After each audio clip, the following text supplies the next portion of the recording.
स्वागत है आप सभी का हमारे channel Hindi horror story by Shweta में। अगर आपको मेरे चैनल की कहानियाँ पसंद आती हैं तो उसे लाइक कीजिए और शेयर कीजिए।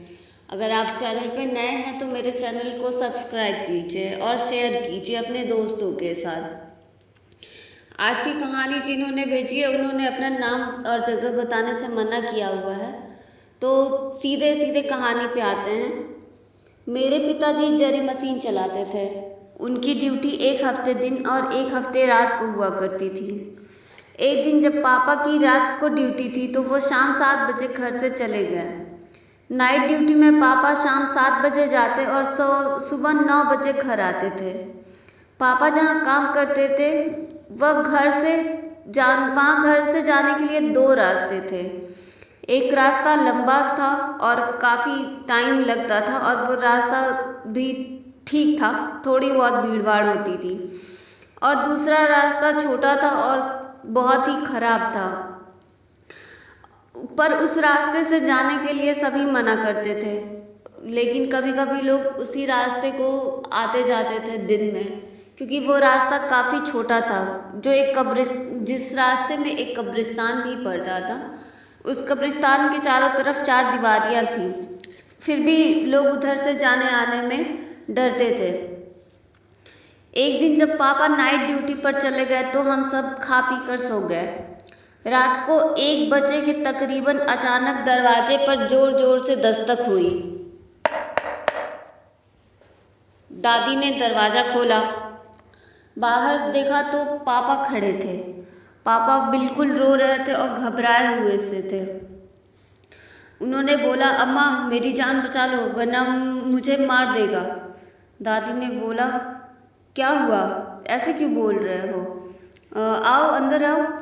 दादी पापा को लेकर अंदर आई। पापा बोले, अम्मा आज तो मेरी जान बच गई। हम सब जग गए थे और पापा के पास आ गए थे। पापा से दादी ने पूछा, हुआ क्या है ये तो बताओ। पापा ने बोला, सुबह बताएंगे, नहीं तो बच्चे डर जाएंगे। हम सब थोड़ी देर बाद सो गए। सुबह हम सब स्कूल चले गए। शाम को घर आकर पापा से मैंने पूछा, पापा कल क्या हुआ था, आप इतना डरे हुए क्यों थे, आप बताए नहीं? पापा बोले, कुछ नहीं बेटा, तुम जाओ, मैं आराम करना चाहता हूँ। पापा की तबीयत उस दिन कुछ ज़्यादा ही खराब थी। पापा को उस दिन बहुत तेज बुखार था। तकरीबन 1 हफ्ते पापा की तबीयत खराब रही और दिन प्रतिदिन उनकी तबीयत और भी खराब होते जा रही थी। दादी को ये लगा कि डर गया है, इस वजह से तबीयत खराब हो गई है, या फिर उस दिन जिस वजह से डरा होगा उस वजह से इसकी तबीयत खराब होती जा रही है। इसलिए दादी ने एक सोखा को बुलाया जो कि भूत प्रेत झाड़ते थे। सोखा आकर पूजा पाठ करा और फिर उसने बताया कि इनको कुछ हुआ नहीं है, बस ये डर गए हैं। तब दादी ने पूछा, हुआ क्या था उस दिन, बताता क्यों नहीं है? तब पापा ने जो बताया वो सुनकर सब दंग रह गए। जैसे लग रहा था कि किसी ने हमारे शरीर में कुछ कर दिया हो। हमारे शरीर में तो जैसे खून ही नहीं रह गया हो, हम सब एकदम सन्न थे। पापा ने बताया, उस दिन रात 1 बजे ही लाइट कट गई तो मालिक ने सबको घर जाने के लिए बोल दिया। मैंने सोचा इतनी रात को अंधेरे में इतना लंबा रास्ता क्या तय करूं, क्यों नहीं ये कब्रिस्तान से होकर जाने वाले रास्ते से चलूं। तो मैंने वही रास्ता ले लिया। मैं उसी रास्ते घर आने लगा। जब कब्रिस्तान में आया तो मैं उसकी दीवार कूदकर अंदर से आने लगा, ये सोचकर कि जल्दी घर पहुंच जाऊंगा। मैं जैसे ही दीवार कूदा वैसे ही वहां खूब तेज से हवा चलने लगी और जैसे कई लोग एक साथ कूद रहे हों वैसे ही आवाज आने लगी। मैंने आसपास देखा पर वहां कोई नहीं था। तभी दिमाग में आया कि यहाँ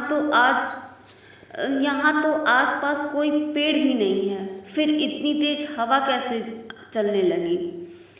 मैंने अपने सर को झिझोड़ते हुए आगे बढ़ने का निश्चय किया। जैसे ही मैं आगे बढ़ा वैसे ही लगा किसी ने मेरे कान में फूंक मारी हो। मेरे तो प्राण ही सूख गए थे। मैंने पलट कर देखा पर उधर कोई नहीं था। मैं हिम्मत करके आगे बढ़ा। अभी 4-5 कदम चला ही था कि मुझे मेरे पीछे किसी के चलने की आवाज़ आई। मैं और तेजी से आगे बढ़ने लगा। तभी मैंने महसूस किया कि किसी ने मेरे कंधे पर हाथ रखा है। मैं वहीं जम सा गया। मैंने धीरे धीरे गर्दन घुमाते हुए तिरछी आंखों से अपनी कंधे की तरफ देखा तो एक हाथ जो काफी गंदा था, जिसके चमड़े जहां तहां उखड़े हुए थे, उसमें से खून निकल रहा था और उसके नाखून काफी लंबे और सड़े गले और गंदे से थे, मेरे कंधे पर था। मेरी जोर से चीख निकल गई। मैं वहां से भागने लगा। भागते भागते मैंने देखा एक छोटा सा बच्चा भी मेरे साथ दौड़ रहा है। मैंने उसकी तरफ जब ध्यान से देखा तो उसका आकार तो समझ नहीं आ रहा था, वो धुंधला धुंधला था, पर उसकी आंखें मानो किसी जानवर की तरीके से तेज तेज चमक रही थी। मेरा दिल धाड़ धाड़ बजने लगा। मुझे लगा आज तो मैं गया। तभी अचानक से वो बच्चा 8 फीट लंबा हो गया और जोर जोर से हंसने लगा। मैं जान बचाने के लिए भागते हुए इधर उधर देखने लगा। रोते हुए मैं देख ही रहा था, तभी मैंने देखा कि कब्रिस्तान के दूसरी छोर जिससे बाहर निकलना होता है वो पास ही में है। मैं उसी तरफ भागा। तभी उसने अपने हाथ बढ़ाए। वो मुझसे तकरीबन 4 फीट दूर पर था, पर उसके हाथ लंबे होते जा रहे थे। उसके हाथ लंबे होते होते मेरे गले तक आने लगे, पर पता नहीं क्यों वो मेरा गला नहीं पकड़ पा रहा था। फिर मैं भागने लगा। तभी उसने हंसते हुए कहा, ये जो तूने अपने गले में पहना है ना, इसे फेंक दे। तभी मुझे ध्यान आया कि मैं तो हमेशा माँ का दिया हुआ रुद्राक्ष की माला पहनता हूँ, जो मेरे गले में अभी भी है। ये देखकर मुझे थोड़ी हिम्मत आई और मैं पूरी जी जान लगाकर भाग आया। वो मुझ पे अभी भी हंस रहा था और कह रहा था, आज तो तुझे इस माले ने बचा लिया, फिर तू कभी मिलेगा तो मैं तुझे छोड़ूंगा नहीं, मैं तुझे जरूर जान से मार दूंगा। कहानी समाप्त होती है।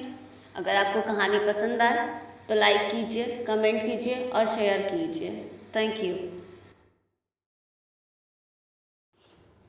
स्वागत है आप सभी का हमारे